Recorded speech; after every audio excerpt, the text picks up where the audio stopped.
Welcome back. Yes, we're all smiles right now because we're in the best company. Her name is Dani Ville. Now, she's been here before and she's back again because we just love a versatile musician, okay? Especially one who grew up on an apple farm in a small town called Fairboom. I know you're scratching your head. You're wondering how that works. We're going to find out. It's in the Western Cape, but she's also based in Cape Town now, where she just captivates audiences as a full-time singer as well as a songwriter. Please help me in giving her a feel-good welcome. A 2025 welcome. Pew, pew, pew. Thank you. Hello. Happy New Year, girl. Thank you guys too. May all be well this year for you guys. Yeah, just be well, just be cool, be lacquer. Going I into like that. positivity for the year. Yeah, and I think we all need that. Well, that begs the question, where is your mindset? Because last year was a crazy year from you, and we'll touch on the travels and new music. But personally, you seem to have a lot of the right kind of energy in you right at the moment. How are you doing at the foot of the new year? I have to say I feel quite well rested because I did take a little holiday Well in December. done. I feel like everyone needs done. that, you know, go to the beach a little bit. And even last year it just went by so quickly. So much happened in that year that I'm super excited to see what this year holds. So I'm full of positivity, expectancy, everything. Do you feel like you opened another door? Because it kind of feels like you have kind of opened a new phase of your career. Not to say that you weren't already on quite an incredible trajectory, but it feels like there is something special happening. I mean, everyone probably feels at the beginning of the year, oh, let's start fresh, let's do something new. So it's probably still those feels inside of me. But I mean, I'm very excited for this year to see where my music will take me even more, if I will travel a little bit more, because I do love traveling. Yeah, clearly. And mixing that, linking it with the music as well. And, you know, just singing the English and the Afrikaans, because that's what I always try and focus on, because I am Afrikaans. So I try to not put a specific genre to myself or like a style. 100%, just to so that I'm kind of shifting into that a little bit, you know.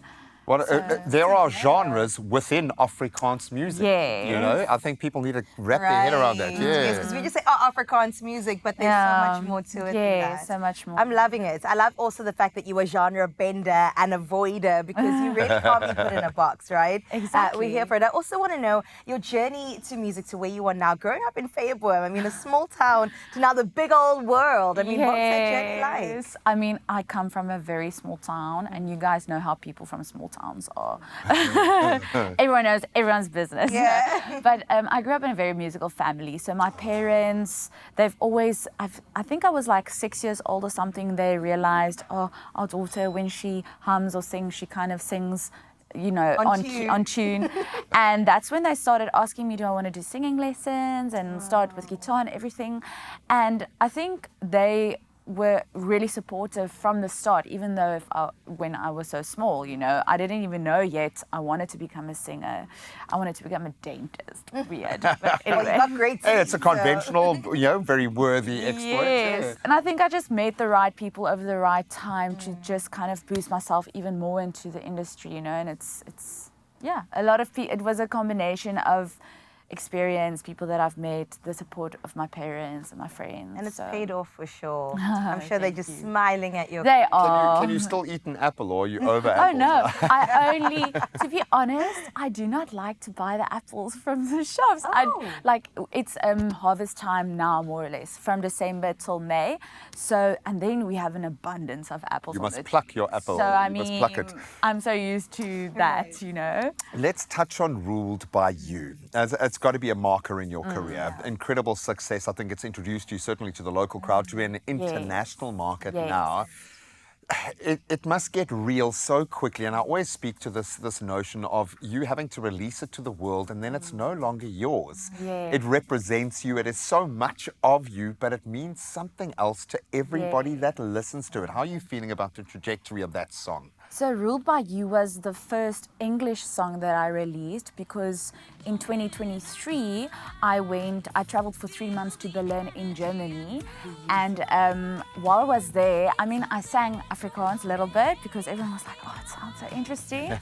But I realized I opened up a whole new fan base of international fan base. 100%. And I always, because living in Cape Town, I always sing English and Afrikaans, but I decided I want to release, I wrote the song when I was there. It inspired me a lot when I was there.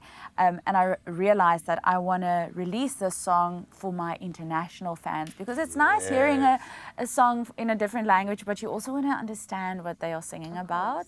And it has opened a lot of doors for me. Ruled by You, met a lot of amazing people throughout the whole journey. So Ruled by You is actually one of my most favorite songs. Well, you're if not I can alone. say that. Yeah. Not But alone, you're not not at alone. all. How did you find the reception that side? Because you're talking about them like they're your fans already, and I followed your journey on your socials, which was really cool to Yes. see.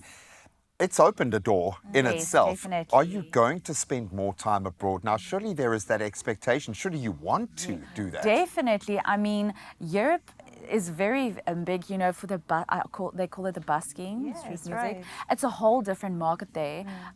But there's a lot of, I've heard London is also quite big in the music industry, and Scotland, you know. These little epicenters, yeah. So those are the countries that are kind of like next on my list. I know Berlin now very well, and I have friends there, and I have the contacts. So if I ever want to go back, it's You got a easy home to base, go, you yeah. know. And it's actually crazy thinking how I built that whole community for myself in only 3 months when I was there. Makes you think. So I'll definitely, if I can do it there, I think I'll be able to do it in a different country as well. Oh, yes, girl. I'm telling you, I can see you out there in Berlin, London, all the major cities in the world. But for today, we have it in the mother city right here on your Feel Good Breakfast Show. And you're going to hear all the goodness that Dani Ville has to offer.